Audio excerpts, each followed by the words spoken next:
Entonces en Mateo 10:36 el Señor dijo, y los enemigos del hombre serán los de su casa.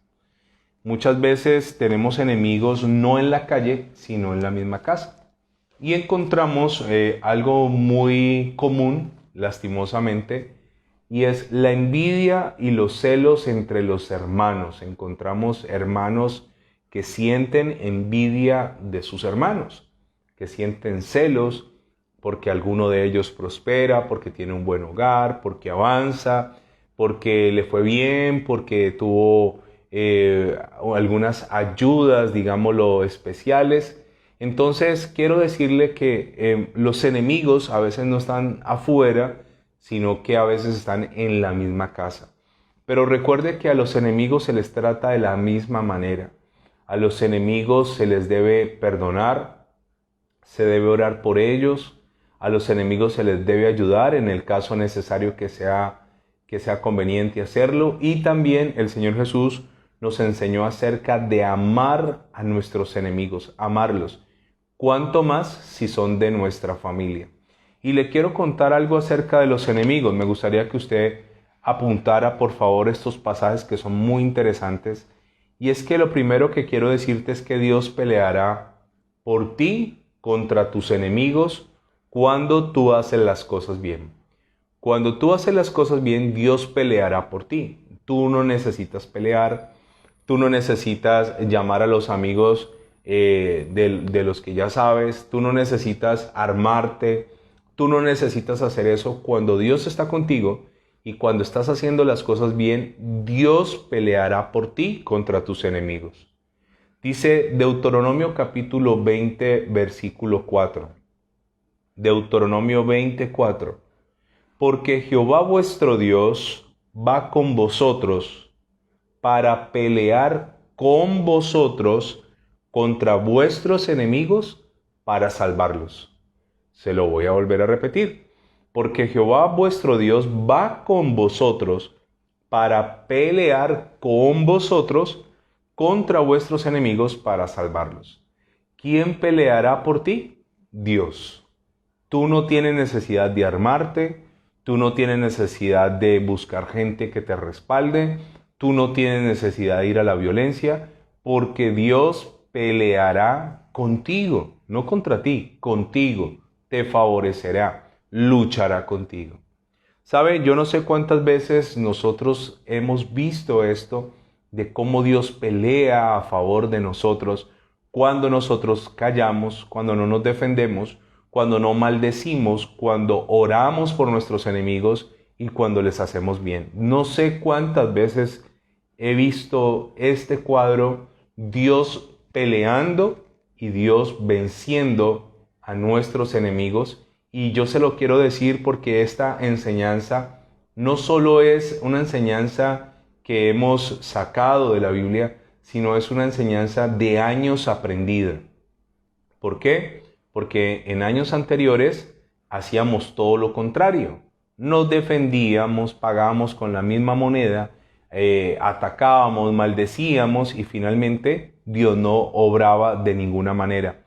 Pero la Biblia dice que Dios pelea por ti y por mí y Dios irá a la batalla. Y si Dios va, aunque tú no tengas ejército, quiero decirte que ya tú eres un más que vencedor, porque no hay quien pueda pelear contra Dios y ganar. También te quiero decir que Dios a tu enemigo no le permitirá ganar. No le permitirá ganar. El Salmo 118:6 dice, Jehová está conmigo, no temeré lo que me pueda hacer el hombre. ¿Qué dice la palabra del Señor? Jehová está conmigo, no temeré lo que me pueda hacer ¿quién? El hombre. Vivimos en una sociedad violenta. En nuestro país se está quitando la vida a mucha gente todos los días por bobadas, por un celular, por una suma ridícula de dinero se está asesinando a la gente. Hay gente amenazada en este país, pero quiero decirle que el salmista dice, no temeré lo que pueda hacer el hombre, porque Jehová está conmigo. Si Dios está contigo, el hombre no podrá hacerte daño, no podrá tocarte, no podrá, por más de que quiera, por más de que lo planee, por más de que conspiren, por más de que vengan con un ejército contra ti, no van a poder. Y en esta hora yo quiero referirme a los enemigos de la casa. En una próxima oportunidad le estaré explicando, si Dios lo permite, cómo orar cuando tienes enemigos peligrosos. Cómo orar cuando alguien quiere asesinarte o alguien busca tu vida. Cómo orar. Y lo estaremos hablando bíblicamente. Pero hoy quiero contarle de los enemigos de la casa, porque en nuestra casa a veces hay sentimientos de celos y de envidia hacia ti que no deberían existir. Normalmente, ¿por qué se pasa estos sentimientos? ¿Por qué la gente tiene eso en su corazón? Porque ven algo especial en ti. Cuando sientas que los demás te hacen la guerra, cuando sientas que los demás te humillan, cuando sientas que los demás no te dan el afecto que tú esperas, cuando sientas que injustamente se están metiendo contigo, quiero decirte que algo especial están viendo ellos en ti. Y lo primero que le quiero contar es una historia de un hombre llamado Jefté. Me llama mucho la historia, la atención la historia de Jefté, porque Jefté es un hombre nacido de una prostituta. Es un hombre que de entrada tiene un contexto en contra negativo. Ser hijo de una ramera en el tiempo bíblico era deshonroso, deshonroso. De hecho, les quiero contar que sin ánimo de juzgar, porque solo Dios puede juzgar, yo creo que hoy un hijo de una mujer que trabaja vendiendo su cuerpo en la vida sexual, yo creo que un hijo hoy por hoy, con todo lo que estamos viendo, no se sentiría orgulloso de compartirle a sus compañeros en qué trabaja su mamá, y más en el tiempo bíblico. Ahora, Jefté era hijo de una ramera y luego dice que su papá tuvo otra mujer y esa otra mujer tuvo unos hijos y esos hijos aborrecieron a Jefté, aunque el pasado de Jefté no era el mejor. Yo quiero decirte que cuando tienes algo especial, cuando tú estás destinado de parte del Señor y hay algo en ti, hay un propósito, la gente te va a aborrecer, aunque tú te cuestiones y digas, hombre, pero ¿por qué me tienen envidia? A veces te va a envidiar gente que tiene más que tú. Tienen más bienes materiales, más dinero, tienen una mejor posición socioeconómica, tienen más estudios. Y tú dices, pero ¿por qué me envidian? Porque ven lo especial que tienes tú. Y dice Jueces capítulo 11, acompáñenme por favor, el versículo 1. Y esta historia comienza sorprendente. Dice, Jefté Galaadita era esforzado y valeroso. Característica de Jefté era esforzado y valiente, valeroso. Era un tipo que tenía en su corazón una firme determinación. Y luego la Biblia dice, era hijo de una mujer ramera y el padre de Jefté era Galaad. Dice que su mamá era ¿qué? Una ramera. Pero ¿sabe? Le quiero decir algo. Hay gente que comenzó en su vida guerreando desde que nació. Hay gente que no tuvo los privilegios que usted y yo hemos tenido, no tuvieron el hogar que usted y yo tuvimos, no tuvieron el amor o los detalles, pero hay gente que no se quedó allí, escúcheme. ¿Sabe? A veces para mí es muy molesto gente que todo el tiempo se ampara en lo que no tuvieron. Se ampara para justificar su comportamiento en el tiempo presente. Escúcheme, si usted no tuvo papá, si usted no tuvo mamá, si usted fue huérfano o huérfana, si usted lo abandonaron o si usted fue maltratado, o fue abusado, fue violado, fue víctima de lo que sea, hay un periodo donde Dios permite eso en mi vida y permite, escúcheme, que yo de alguna manera viva bajo la sombra de eso. Pero llega un momento donde ya Dios dice, ok, pero basta ya. No más con ese discurso. Y hay hombres que no aman a sus esposas porque dicen es que a mí nadie me dio amor, es que de niño no me dieron amor, es que yo fui maltratado. No, ese discurso sirvió en un momento, pero no va a servirte toda la vida. Y yo quiero decirle que solo con este versículo de Jefté es suficiente para mostrar una persona que se supera a pesar de tener una mamá que era una ramera. Recuerde y vuelvo y le digo, lo digo con mucho respeto, a aquellas mujeres que ejercieron o ejercen este trabajo tan duro. Jefté era un hombre discriminado, era un hombre aislado, era un hombre señalado, era una persona que a donde llegaba, digámoslo, por esa procedencia, no era bien recibido. Pero entonces, ¿qué hizo Jefté? Se quedó lamiéndose las heridas. Jefté se llenó de compasión, él mismo se justificaba. No, Jefté era un hombre que dijo, ok, ese es mi pasado, pero voy a ser esforzado y voy a ser valiente, voy a ser valeroso, voy a poner más de lo que pondría alguien normal para superar esta situación. Y dice que el papá de Jefté era Galaad. Y dice el versículo 2, pero la mujer de Galaad le dio hijos. O sea, Jefté era como algo así, una aventura de Galaad, y la mujer de él le dio hijos. Dice, la mujer de Galaad, el padre de Jefté, le dio hijos, los cuales cuando crecieron, echaron fuera a Jefté diciéndole, no heredarás en la casa de nuestro padre, porque eres hijo de otra mujer. Cuando comenzaron a crecer los hijos de la esposa de Galaad, le dijeron, necesito que te vayas, porque usted no va a heredar. A usted no le va a tocar $1 de esta herencia, $1 de lo que nosotros tenemos como herencia, porque usted es hijo de otra mujer. Váyase. ¿Quiénes echaron a Jefté? Los propios hermanos o medio hermanos. Entonces, los enemigos del hombre muchas veces eran los mismos de la casa. ¿Cuántas personas han vivido esto? Que los sacaron de una herencia, los echaron, los botaron. Lárguese de la casa, usted no pertenece a esta familia. Usted es harina de otro costal. Usted no es de nosotros, usted vivió aquí, pero usted no pertenece a nosotros. Y Jefté no solo tiene un pasado triste al tener una mamá ramera, sino que ahora Jefté es echado por sus hermanos. Y dice el versículo 3, huyó pues Jefté de sus hermanos y habitó en la tierra de Tob. ¿Qué hizo? Huyó, se fue. Se fue. El principio más marcado que hemos visto en estos días es que el Señor Jesús dice, si te quieren quitar la capa, dale la túnica, no pelees.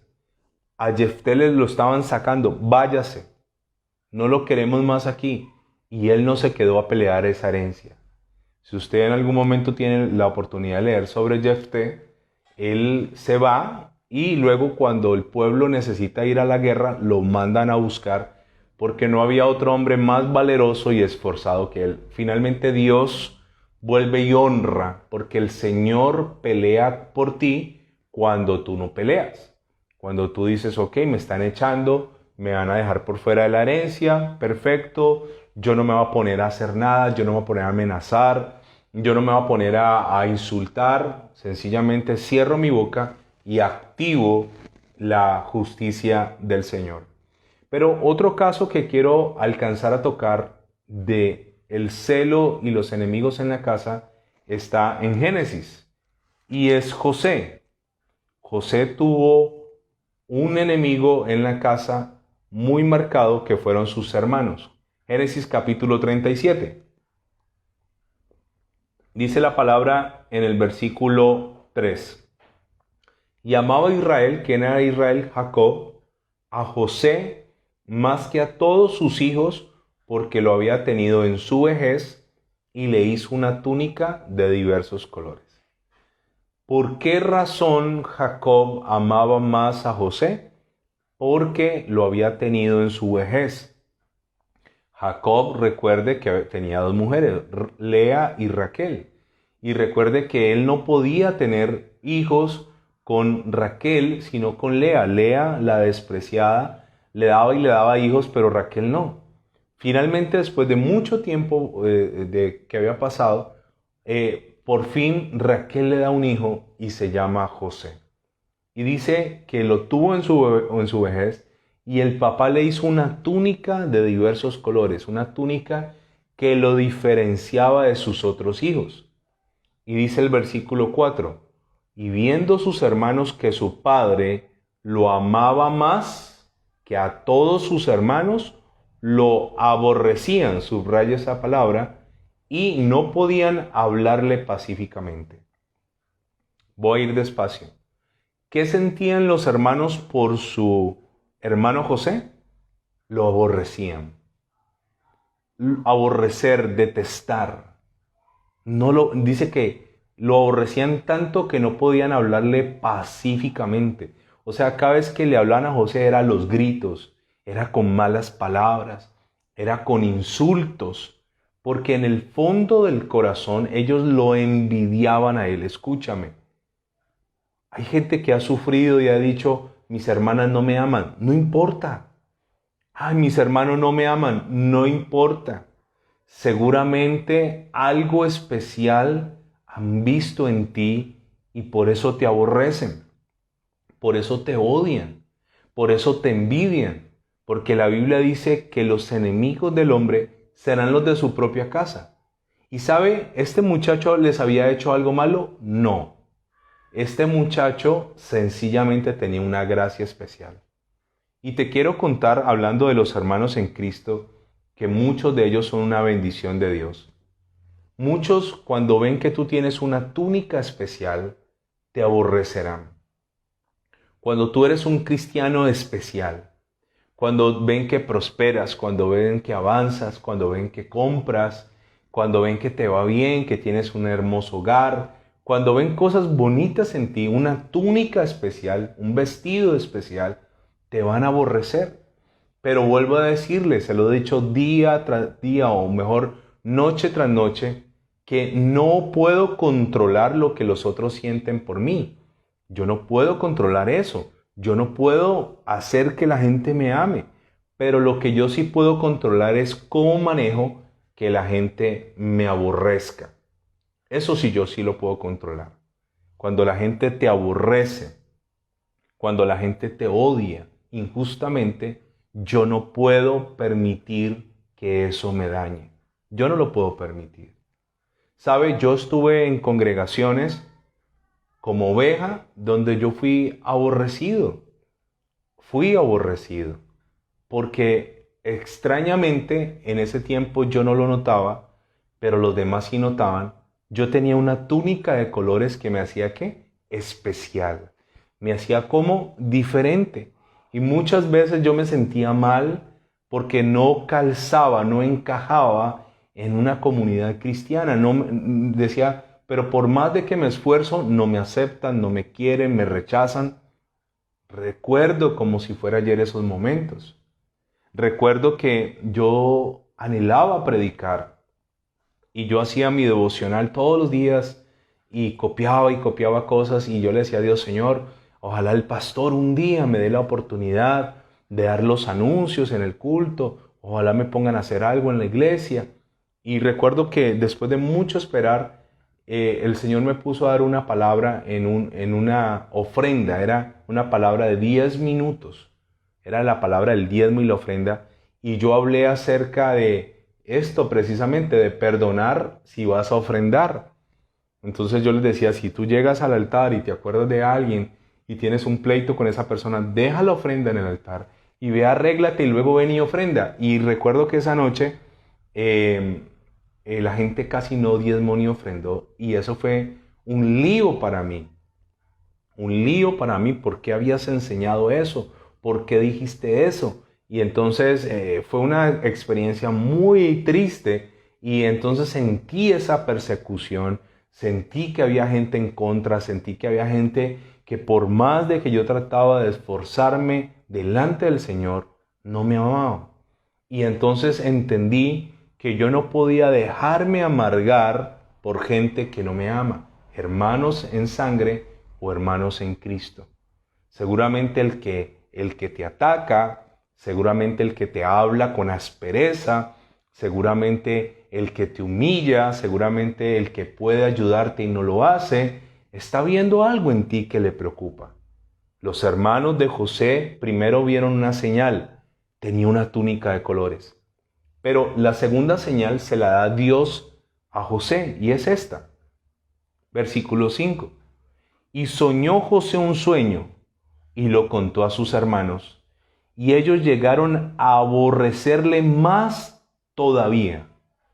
Lo segundo viene de parte de Dios. Lo primero es una túnica que le da el papá. Pero lo segundo es un don de Dios, y es que José tenía el don de interpretar los sueños, interpretación de sueños. Recuerde que los sueños tienen tres fuentes. La primera, yo puedo recibir un sueño que viene de parte de Dios.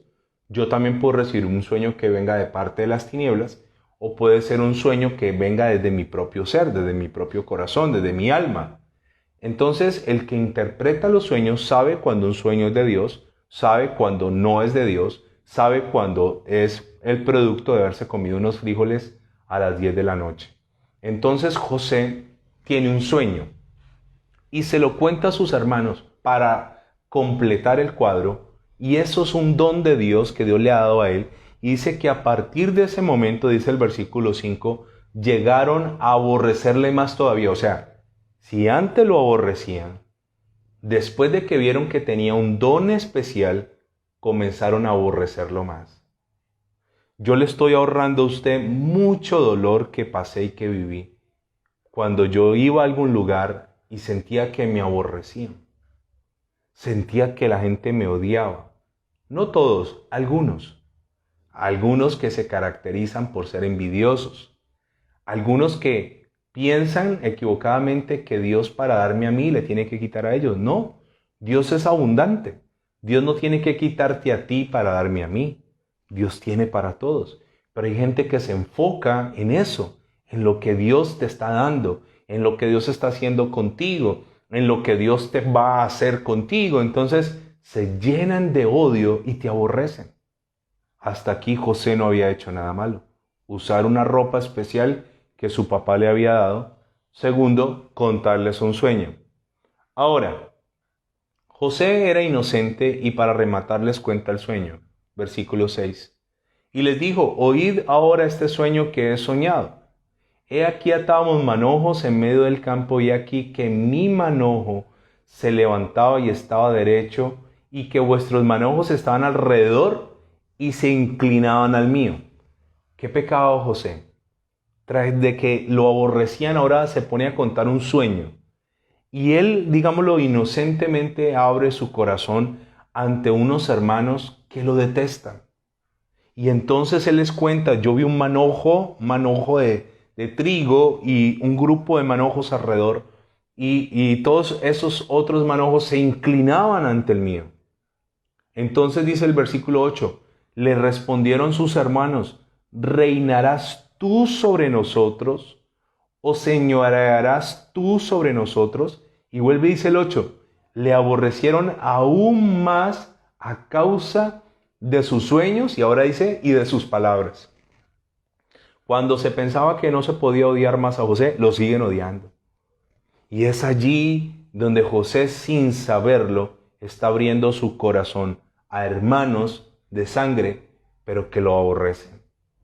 Yo quiero contarte y quiero decirte que cuando tú detectas a una persona que te aborrece, que tú sabes que hay algo allí que impide esa conexión verdadera, no abras tu corazón, no le cuentes tus sueños, no le cuentes tus planes. ¿Sabes por qué? Porque uno de los factores por los cuales ellos pensaron en matar a José fue este. Porque ellos jamás iban a permitir que ese muchachito fuera mejor que ellos. Ellos quisieron matarlo, lo mismo que hizo Caín. Caín no se enfocó y dijo, me voy a esforzar por ser un mejor ofrendador de corazón ante el Señor como mi hermano Abel. No, no, no. El envidioso, el celoso, el que es bajo, preferirá matar al otro y quitarlo del camino antes que cambiar. Entonces dice en el 8 que le aborrecieron aún más a causa de sus sueños y de sus palabras. Pero José, que todavía era un niño, que todavía era inmaduro, dice el versículo 9, soñó aún otro sueño y lo contó a sus hermanos. ¿Qué pecado José? José creía que sus victorias serían las victorias de ellos. Muchas veces en casa no encontrarás gente que se alegre con tus victorias. Hay hogares y hay familias, por supuesto, que no rige este principio y que son familias solidarias y que todos tienen todo en común, que se aman, que se respetan. Pero hay mucha gente que creció en un hogar así, donde su propia mamá los humilla, donde su propia mamá los envidia, donde sus hermanos lo envidian, donde gente a su alrededor se encargaron de decirle cosas para robar el propósito de Dios en su vida. Y dice que tuvo otro sueño y lo contó a sus hermanos diciendo, he aquí he soñado otro sueño. He aquí el sol y la luna y 11 estrellas se inclinaban a mí. El sol y la luna y 11 estrellas. Hasta ese momento no había nacido Benjamín, el segundo hijo de Raquel, que es el que nace cuando José supuestamente muere, que es la historia que sus hermanos cuentan. Entonces el sueño le está hablando de un tiempo futuro. Él dice, 11 estrellas, el sol y la luna, sol, papá, luna, mamá, todos se inclinan ante mí. Entonces el sueño realmente era algo de revelación que Dios le estaba mostrando a José que ocurriría. Ahora, yo le quiero contar esto. Cuando Dios te revele algo que va a hacer contigo poderoso, no lo cuentes a todo el mundo. No se lo digas a todo el mundo. Existirán personas que tratarán de arruinar ese sueño. Gente que tratará de malograr ese sueño. ¿Sabe? Antes de ser pastor, mucho antes de ser pastor, yo tuve 2 ofertas de 2 pastores para ejercer el pastorado, pero no eran ofertas correctas. La gente ve lo que tú tienes, pero tú tienes que saber cuándo es de Dios y cuándo no proviene del Señor lo que te están ofreciendo. Y recuerdo que en 2 ocasiones hubo 2 propuestas para servirle al Señor. La primera, yo no me había casado, hace más de 16 o 17 años fue, y creo yo que si hubiese salido en ese tiempo a ser pastor, hubiese fracasado porque no tenía el carácter que tengo en este momento. No estaba preparado, no estaba maduro, si se puede decir la palabra, para el pastorado. La segunda propuesta fue en un lugar donde yo estuve, y esa propuesta me la hicieron de mandarme a otro lado a ser pastor en otra parte. Y era porque veían lo que yo tenía, pero en realidad, ¿sabe qué querían hacer conmigo? Sacarme de ese sitio. Es como cuando un presidente tiene un enemigo político y le ofrece una embajada. Ay, yo lo mando de embajador a Australia y ya no me molesta más la vida. Entonces lo mando para allá como embajador, vive bien y ya no lo tengo aquí en el país molestándome. Algo así. Y yo entendí que yo no debía irme ni para un lado ni para el otro porque no era el momento del Señor. Ahora, ¿qué ocurrió aquí? Dice el versículo 10. Y lo contó a su padre y a sus hermanos. Su padre le reprendió y le dijo, ¿qué sueño es este que soñaste? ¿Acaso vendremos yo y tu madre y tus hermanos a postrarnos en tierra ante ti? O sea, el papá lo reprende. Pero lo que yo noto aquí es que no había nadie interesado en decirle, José, hablemos de ese sueño. José, qué extraño eso. Seguramente este no era el primer sueño que José tenía, sino que era el sueño que él referenciaba con lo que Dios iba a hacer con él. ¿Y sabe qué dice el versículo 11? Ojalá lo pueda subrayar. Y sus hermanos le tenían ¿qué? Envidia, mas su padre meditaba en eso. ¿Qué dice la Biblia que tenían sus hermanos? Envidia. ¿Qué dice que tenía el papá? Meditaba, decía, ¿por qué este muchacho tuvo este sueño? ¿Por qué este muchacho sueña estas cosas? ¿Por qué este muchacho está hablando cosas tan puntuales? Sus hermanos lo envidiaban, su padre meditaba. Entonces, juntemos unos elementos. ¿Qué tenía José en su casa? De parte de su hermano, de sus hermanos, lo aborrecían. De parte de sus hermanos, le hablaban ásperamente. De parte de sus hermanos, lo envidiaban. O sea que José, en su propia casa, en su propio entorno, encontró enemigos. No hubo necesidad de ir a la calle a encontrar enemigos. ¿Dónde los encontró? En su propia casa. Ahora, esta mezcla de sentimientos viles llevan a que sus hermanos un día piensen en matarlo. Y aquí es donde opera un espíritu que opera entre los hermanos cuando hay celos, cuando hay envidias, cuando se aborrecen, cuando se detestan, y es el espíritu de Caín. Aquí es donde opera el espíritu de Caín queriendo asesinar a José. Y dice el versículo 19, el papá manda a buscar a los hermanos.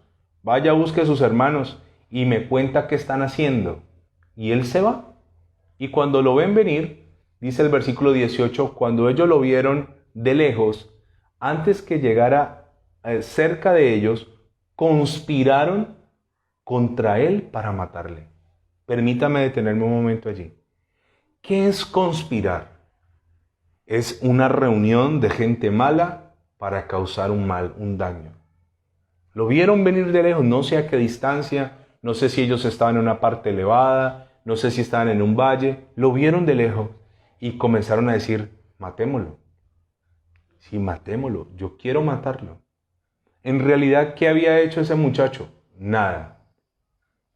Yo quiero decirte que muchas de las cosas que han venido a tu vida de parte de tu propia familia es por nada. Mucha gente se culpa, ¿no? Y mucha gente a veces dice, hasta quisiera que a mí no me fuera tan bien o no me hubiese ido tan bien para que me aceptaran. No, señores, eso no es culpa tuya. El corazón de los demás no es culpa tuya. José viene de lejos y el pobre José viene a buscarlos y ellos conspiran. Y dice el versículo 19, y dijeron el uno al otro, he aquí, allí viene el soñador. ¿Qué sobrenombre le habían puesto? El soñador. El soñador, mire, allí viene el soñador. Versículo 20, ahora pues venid y matémosle y echémosle en una cisterna y diremos, alguna mala bestia lo devoró y veremos qué será de sus sueños. Entonces, recomendación, no le busque enemigos a sus sueños. Por andar contando cosas, uno a veces, se lo digo, de inocente, a veces uno de bobo, a veces uno de cándido, de ingenuo, uno dice cosas, porque uno cree que los demás se van a alegrar. Uy, qué bueno, ¿verdad? ¿En serio te está pasando eso? ¡Qué alegría, qué bendición! No. A veces uno mismo se encarga de buscarle enemigos a sus sueños. Enemigos a sus sueños. A veces hay gente que me ha consultado cosas en la congregación, que van a comprar algo, que van a adquirir algo. Y yo siempre les digo, no le cuentes a nadie. No le cuentes a nadie hasta que no cierres el negocio, hasta que no concluyas esa negociación, hasta que no firmes esos papeles, no le cuentes a nadie. ¿Por qué? Porque eso genera odios, envidias. Y esta gente dijo, ahora puedes venir, matémosle y echémosle en una cisterna y diremos, alguna mala bestia lo devoró. O sea, ya tenían un plan. Y luego dice, y veremos qué será de sus sueños. Razón por la cual querían matar a José, porque ellos no querían dejarse gobernar de su hermano. Jamás. Jamás este peladito nos va a gobernar. Jamás nos inclinaremos a él. Jamás nosotros le vamos a servir. Jamás será más poderoso que nosotros. Jamás. Si nosotros no logramos salir adelante, tampoco él. A veces, lastimosamente, ese es el pensamiento que hay en la misma casa y en la misma familia. Pero le damos gracias a Dios por Rubén. Cuando Rubén oyó esto, lo libró de sus manos y dijo, no lo matemos. O sea, Rubén dijo, no, no, no, venga, no lo matemos, echémoslo a la cisterna y lo vendemos. La intención de Rubén era volverlo a la casa, que ni siquiera lo vendieron. Rubén se compadeció de José. Ahora, debo terminar por causa del tiempo, pero quiero decirle algo hermoso. José vivió algo que seguramente nosotros no hemos vivido, muchos de nosotros, ¿no? Que tus hermanos te quieran matar debe ser una cosa aterradora. Pero José tiene que ver que sus hermanos, él llega allí donde ellos y lo primero que van a hacer estos tipos es quitarle la ropa, ¿no? Entonces dice el versículo 23 de allí mismo de Génesis 37, sucedió pues que cuando llegó José a sus hermanos, ellos quitaron a José su túnica, la túnica de colores que tenía sobre sí. Permítame decirle algo muy interesante. ¿Por qué no lo tiraron a la cisterna con la túnica? Porque ellos tenían rabia con esa túnica. Porque el envidioso anhela lo que tú tienes, lo anhela, lo quiere tener. Y el envidioso tiene un pensamiento, dice, no es para él, no es para nadie, lo destruimos. Y le arrancan la túnica a José. Y escúcheme algo muy llamativo. La ropa de José siempre se vio involucrada en momentos importantes de la vida de José. Primero, su papá le hace una túnica de colores. Segundo, le arrancan la túnica de colores para luego colocarle una ropa de esclavo. Tercero, la mujer de Potifar le arranca la ropa de esclavo para acostarse con él y finalmente usa la ropa para decir una mentira de José. ¿Qué dice ella? Él me iba a violar. Y aquí está la ropa como prueba. La ropa de José que sus hermanos le quitan, la untan de sangre y se la llevan a Israel, a Jacob, y le dicen, una fiera se lo comió papá. Usan la ropa para mentir acerca de José. Pero aunque José pasa por varios tipos de ropa, vuelve a la cárcel, ahora es una ropa de preso, ahora ya no es esclavo, ahora es preso, con cargos de abuso sexual. Pero antes de presentarse ante Faraón, le quitan esa ropa y le ponen ropa digna para estar delante de Faraón. O sea, la ropa en la vida de José marcó estaciones y etapas muy importantes en su vida. Y quiero contarle que José finalmente, después de dar toda esta vuelta, Dios lo va a poner enfrente de Egipto. Y sus hermanos que no querían que José saliera adelante, que no querían que él fuera más importante, que fuera una persona que estuviera en eminencia, una persona superior, sus hermanos que pelearon para abortar ese sueño de Dios, finalmente da la vuelta a la historia y ahora ellos tienen que venir a Egipto a pedir grano porque no hay, a pedir comida, y se encuentran nada menos que con su hermano. No lo reconocen. Él es José. Ahora es el hombre más importante después de Faraón en la nación más grande que había en ese momento. Pero quiero resaltar para terminar esta historia es que José no estaba lleno de amargura, no estaba lleno de odio, no estaba lleno de venganza. ¿Qué hubiese hecho alguno de nosotros en ese momento? Llevo odiándolos alrededor de unos 15 años, llevo odiándolos, esperando este dulce momento para vengarme. Los tengo donde los quería tener. Ahora, o como mínimo los mando a la cárcel, o les corto la cabeza. Recuerde que cuando José conoce al copero y al panadero del rey, los conoce en la cárcel de Faraón, y recuerde que uno de los dos perdió la cabeza, ¿no? Es el que se sublevaba contra Faraón, que era casi un dios, o era un dios, o algún hombre importante, era decapitado. Pero José no los va a decapitar. José no los va a mandar a la cárcel. José tenía un corazón ¿cómo? Correcto. Porque a tus enemigos, sean de afuera o sean los de la casa, a tus enemigos hay que ¿qué? Orar por ellos, bendecirlos, servirles y finalmente ¿qué? Amarlos. Génesis 45, versículo 1. José se da a conocer a sus hermanos. No podía ya José contenerse delante de todos los que estaban al lado suyo, y clamó: haced salir de mi presencia a todos. Y no quedó nadie con él al darse a conocer José a sus hermanos. Entonces se dio a llorar a gritos, y oyeron los egipcios, y oyó también la casa de Faraón. Y dijo José a sus hermanos: Yo soy José, ¿vive aún mi padre? Y sus hermanos no pudieron responderle porque estaban turbados delante de él. Entonces dijo José a sus hermanos: Acercaos ahora a mí. Y ellos se acercaron y les dijo: Yo soy José, vuestro hermano, el que vendisteis para Egipto. Ahora pues, no os entristezcáis, ni os pese haberme vendido acá, porque para preservación de vida me envió Dios delante de vosotros. Dios peleará por ti cuando tú no peleas. Dios no dejará que tus enemigos ganen cuando tú no te metes. Y José es el claro ejemplo de un hombre que sufrió y padeció injustamente, y fueron sus propios hermanos quienes lo traicionaron por envidia, por celos, por desear, codiciar lo que José tenía. Quiero decirte, no te amargues. Si en casa no te aman, tranquilo. Esto es bíblico. Si en tu casa la gente quisiera antes el mal para ti, tranquilo, tranquila.